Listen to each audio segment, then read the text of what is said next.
नमस्ते दोस्तों, आज बात करेंगे स्टॉक मार्केट के बारे में। स्टॉक मार्केट होता क्या है?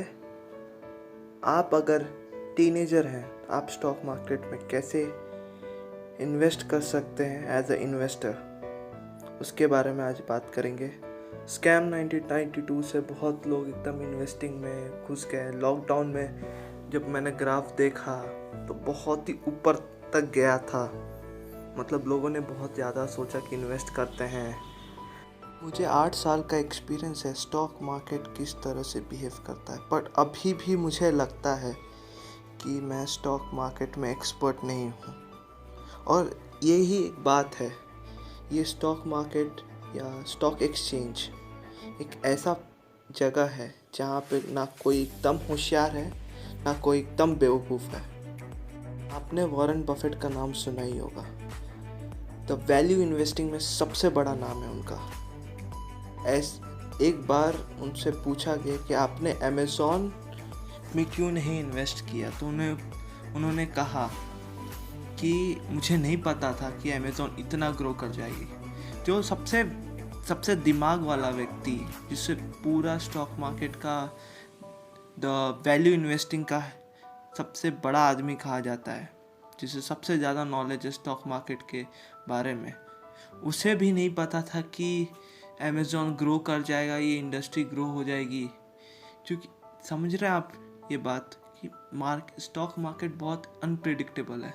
अब बात करेंगे कि आप किस तरह से स्टॉक मार्केट में एज ए टीनेजर हो या आप 20s में हो, तो आप किस तरह से जा सकते हैं और कौन कौन से ऐसे स्टॉक्स खरीद सकते हैं जो आपको अच्छे रिटर्न्स देंगे। बहुत लोग बोलेंगे कि भाई 21 दिन में पैसा डबल वाला सीन है, स्टॉक मार्केट में आ जाओ। भाई 21 दिन में पैसा डबल वाली चीज़ नहीं रहती। स्टॉक मार्केट में आप कोई भी स्टॉक खरीदो तो अब ज़्यादा से ज़्यादा 20% का प्रॉफिट या 20% का लॉस होता है। ये क्रिप्टो करेंसी नहीं है, 50% का प्रॉफिट उसमें भी होता है, उससे ज़्यादा नहीं मिलेगा आपको। तो सीन ऐसा ही है। स्टॉक मार्केट में पैसा इन्वेस्ट करना, अगर आप जॉब कर रहे हो या आपके पास पॉकेट मनी आप स्टोर करके रखे हो बैंक में, तो एक चीज़ ध्यान रखनी होगी, मार्केट इन्फ्लेशन। ये एक ऐसा प्रोसेस है, सपोज आपको पता ही होगा, जब आप छोटे थे तो जिसने का आप एक आधा लीटर का दूध का पैकेट लेते थे, उसका रेट और अभी का रेट में फ़र्क है। फ़र्क इसलिए है कि जो नोट का जो वैल्यू है वो गिर चुका है।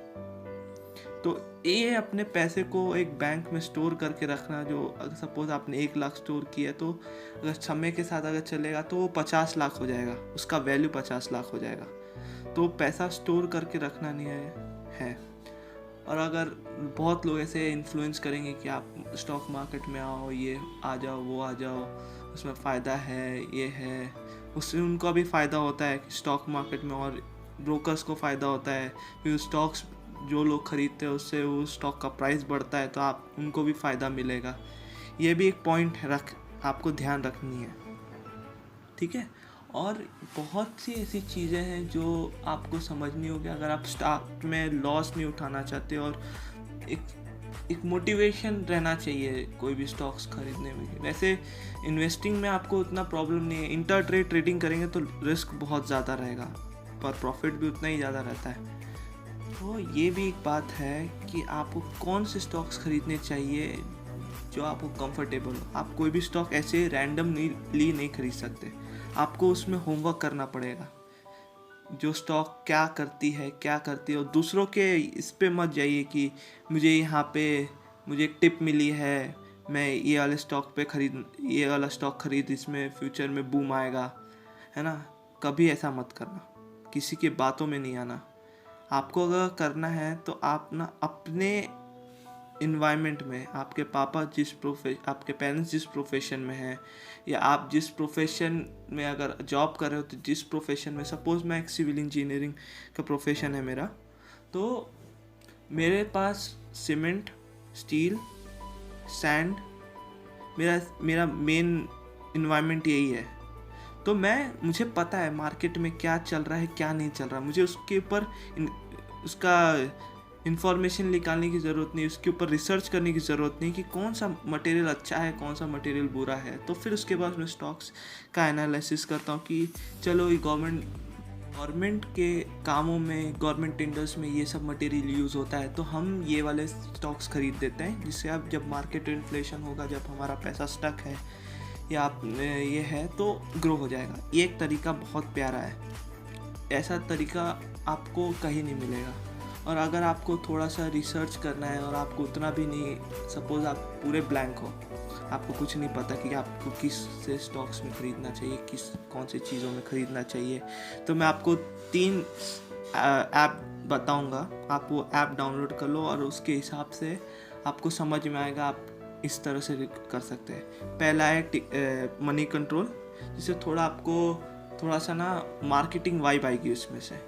दूसरा है टिकर टेप, उसमें वो सब एनालिटिक्स ये सब बताते हैं कि ये स्टॉक्स ऐसा है, ये स्टॉक ऐसा है।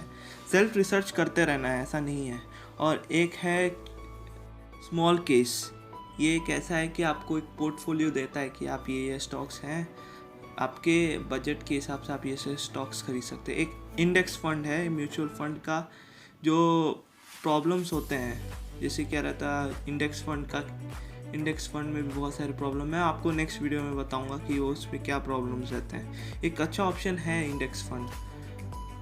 तो ये वो सारे जो उसके पॉजिटिव पॉइंट्स हैं, प्लस पॉइंट्स हैं, उसको कवर करता है, और जो नेगेटिव पॉइंट्स है उसको इग्नोर मारता है। पर आपको उसमें भी ध्यान देना पड़ेगा जो इसमें नहीं देना पड़ता है। मतलब आप ब्लाइंडली पैसा इन्वेस्ट कर लिए, वो इन्वेस्टमेंट करने के बाद वो थोड़ा प्रॉफिट देगा। तो ये वाला जो पोर्शन है कि आपने ब्लाइंडली दे दिया, आपको कुछ आगे पीछे देखना नहीं पड़ेगा ऐसा कुछ, तो ये सब नहीं करना पड़ेगा। आपको ध्यान रखना पड़ेगा कि आप कौन से क्या स्टॉक्स खरीदे हो, क्या नहीं खरीदे हो। तो ये पॉइंट है। इतना ही कहना था। अगर कोई और बातें कहनी हो या कुछ और कहना हो या तो कमेंट डाउन बिलो, आप DM कर सकते हैं मुझे इंस्टाग्राम पे। Please like share and subscribe to tech governance, और मैं आपसे नेक्स्ट वीडियो में मिलूंगा। Thank you.